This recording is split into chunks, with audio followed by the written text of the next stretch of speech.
Assalamualaikum warahmatullahi wabarakatuh. Perkenalkan, nama saya Dewi Primadona Siregar, kelas 12 MIA 1. Di sini saya akan menjelaskan tentang sistem dan struktur politik ekonomi Indonesia masa demokrasi parlementer 1950 sampai 1959. Perkembangan politik masa demokrasi liberal. Sistem pemerintahan pada masa demokrasi liberal adalah sistem parlementer di mana pemerintahan dipegang oleh Perdana Menteri sebagai kepala pemerintahan. Pada masa demokrasi liberal, konstitusi yang berlaku adalah Undang-Undang Dasar sementara 1950. Dalam sistem ini, menteri-menteri kabinet termasuk Perdana Menteri diangkat bukan oleh presiden, melainkan oleh parlemen. Parlemen pada saat ini terpecah menjadi berbagai partai-partai politik dengan tidak ada partai yang mendominasi. Kabinet akhirnya hanya bisa dibentuk dari koalisi berbagai partai. Bila salah satu partai dalam koalisi mencabut dukungannya, kabinet akan jatuh dan Perdana Menteri harus mengembalikan mandatnya kepada presiden. Oleh sebab itu, partai yang dominan dan karena adanya pertentangan antara partai di parlemen, kabinet tidak bisa bertahan lama dan sangat sering terjadi pergantian kabinet. Berakhirnya sistem demokrasi liberal ditandai dengan peristiwa Dekrit Presiden 5 Juli 1959 yang memutuskan kembali berlakunya Undang-Undang Dasar 1945. Dekrit Presiden ini membubarkan konstituante, merubah bentuk pemerintahan Indonesia menjadi republik dengan sistem presidensial. Adapun kabinet-kabinet yang menjabat pada masa sistem pemerintahan demokrasi ada 7, yaitu 1. Kabinet Nasir 6 September 1950 sampai 21 Maret 1951. Kabinet ini merupakan kabinet yang dipimpin oleh Perdana Menteri Muhammad Nasir yang berisikan dari Partai Masyumi. Adapun sistem kerja yang dimiliki oleh Kabinet Nasir yaitu upaya meningkatkan keamanan dan ketertiban, memperkuat konsolidasi dan penyempurnaan pemerintah, penyempurnaan angkatan perang, mengembangkan dan memperkuat perekonomian rakyat, upaya memperjuangkan penyelesaian irian.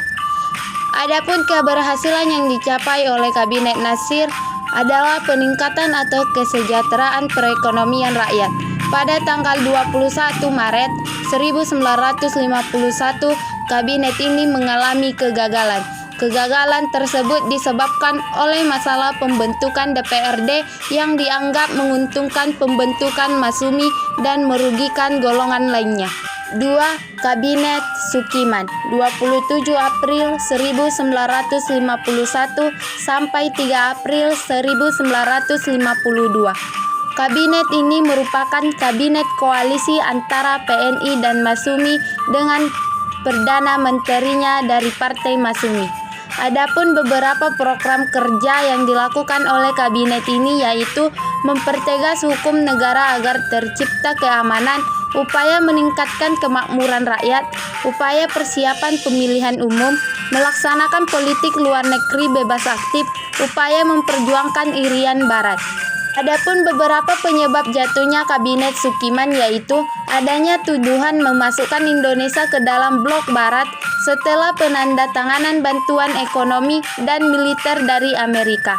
Adanya sikap kurang tegas dalam menghadapi pemberontakan di Jawa Tengah dan Kahar Mujakar di Sulawesi Selatan.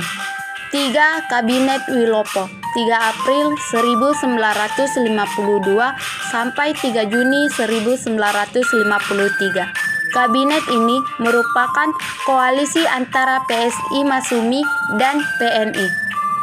Adapun program kerja yang dimiliki kabinet ini yaitu melaksanakan pemilihan umum, meningkatkan kemakmuran rakyat, upaya menciptakan keamanan dalam negeri, upaya memperjuangkan irian barat, melaksanakan politik luar negeri bebas aktif. Kegagalan yang dialami Kabinet Wilopo yaitu peristiwa pada tanggal 17 Oktober 1952 yang disebabkan oleh masalah ekonomi, reorganisasi atau profesionalisasi tentara, dan adanya campur tangan parlemen atas permasalahan militer. Adanya kondisi krisis ekonomi sehingga menyebabkan jatuhnya harga barang ekspor Indonesia. 4. Kabinet Ali Sastroamidjojo 1. 31 Juli 1953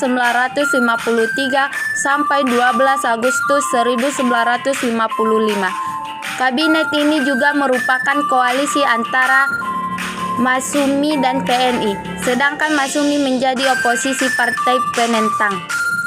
Adapun beberapa program kerja yang dimiliki Kabinet Sastroamidjojo 1, yaitu pelaksana pemilu, upaya pelaksanaan politik luar negeri bebas aktif, dan melakukan peninjauan kembali persetujuan KMB, usaha pembebasan Irian Barat secepatnya, penyelesaian pertikaian politik. Adapun prestasi yang dapat diraih oleh kabinet ini adalah dapat menyelenggarakan KAA atau Konferensi Asia Afrika. Penyebab jatuhnya Kabinet Ali Sastroamidjojo 1 adalah adanya perselisihan pendapat tata cara pengangkatan KSAD Kepala Staf Angkatan Darat antara pemerintah dengan TNI AD dalam pergantian Jenderal Nasution yang mengundurkan diri dari Kasat. 5. Kabinet Burhanuddin Harahap 12 Agustus 1955 sampai 3 Maret 1956.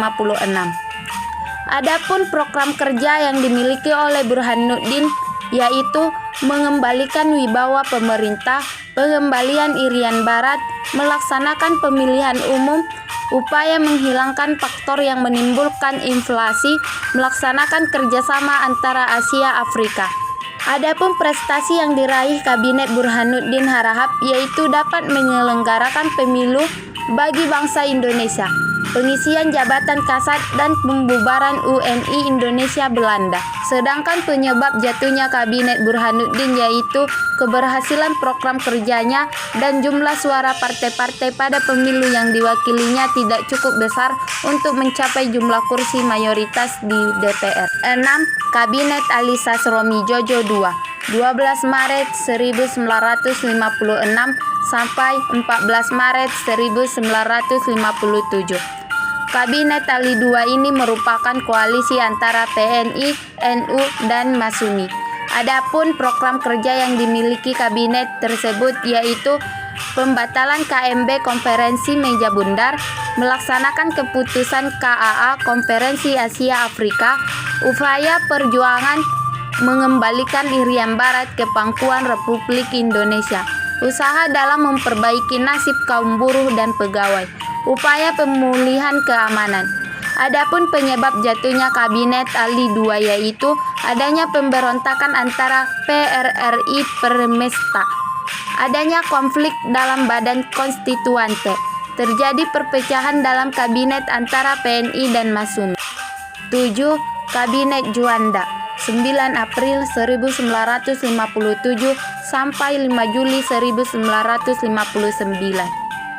Kabinet Juanda atau biasa disebut dengan Kabinet Karya dan juga disebut Jaken Kabinet karena jika dilihat dari anggota kabinet, setiap anggota berasal dari para ahli dalam bidangnya masing-masing. Adapun program kerja Kabinet Juanda yaitu membentuk Dewan Nasional, pembatalan KMB, upaya normalisasi keadaan negara, upaya mempercepat pembangunan, dan perjuangan Irian Barat. Adapun prestasi yang telah didapat oleh Kabinet Juanda yaitu dapat mengatur kembali batas perairan nasional Indonesia melalui Deklarasi Juanda. Diadakannya musyawarah nasional pembangunan yang bertujuan untuk mengatasi masalah krisis dalam negeri. Terbentuknya Dewan Nasional sebagai badan yang bertujuan untuk menampung dan menyalurkan pertumbuhan kekuatan masyarakat dan diketahui oleh Presiden. Sedangkan kegagalan Kabinet Juanda ini disebabkan oleh adanya peristiwa percobaan pembunuhan atas diri Presiden Soekarno yang disebut sebagai peristiwa Cikini. Sistem kepartaian. Sistem kepartaian yang diterapkan pada masa demokrasi liberal adalah sistem multipartai. Sistem multipartai ini adalah sistem di mana banyak partai berada dalam politik dan parlemen. Sistem ini berbeda dengan sistem partai tunggal yang dianut oleh negara-negara komunis.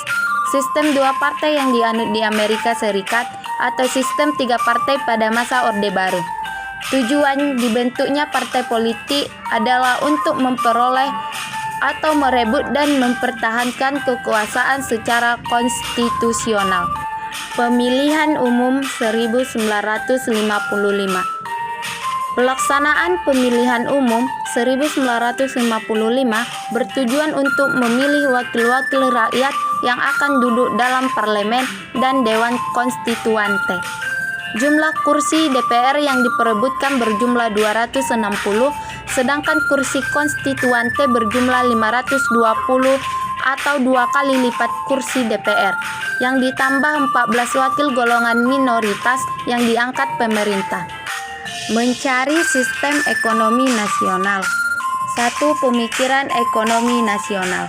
Pemikiran ekonomi pada tahun 1950-an umumnya merupakan upaya mengubah struktur perekonomian kolonial menjadi perekonomian nasional.